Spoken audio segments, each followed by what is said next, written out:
如果我唔想買入門搖搖，想直接用 1A 搖搖開始學，又得唔得呢？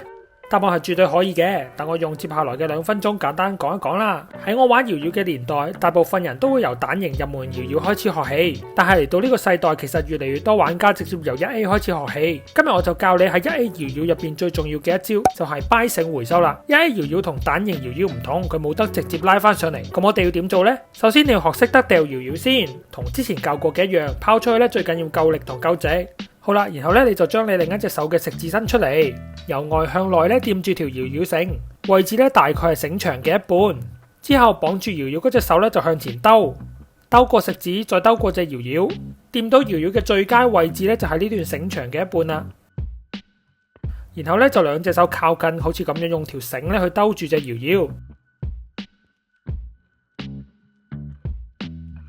嗱，呢度要注意就係兩隻手嘅平衡，如果唔喺同一個平面咧，咁隻搖搖就好容易會跌落嚟噶啦。兜住咗之後咧，前面嗰隻手咧就會形成一個繩圈嘅。咁而家你要做嘅事咧就係將個圈向內，即係向自己身體嘅方向咧掉過去。一掉之後咧，隻手要即刻抽出嚟，隻搖搖咧就會收上嚟。咁你捉住佢之後咧就完成噶啦。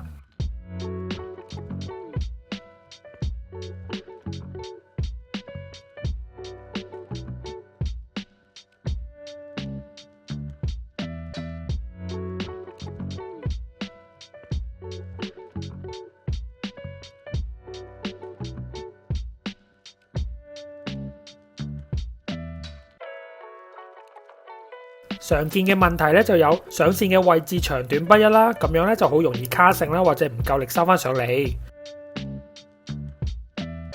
跟住咧就係手上個圈咧就咁就甩咗，冇向後掉，咁樣隻搖搖咧都係冇做到呢個摩擦啦，所以就收唔翻上嚟噶啦。咁以上咧就係我嘅教學方法。其實咧呢個掰繩呢一招啊，唔同人咧都有唔同嘅教法嘅。咁啊最緊要嘅就係揾到適合自己嘅方式去做，成功就收翻嚟就得噶啦。咁今日嘅教學就到呢度，有問題都可以留言或者 IG 問我，記得 subscribe 我啊。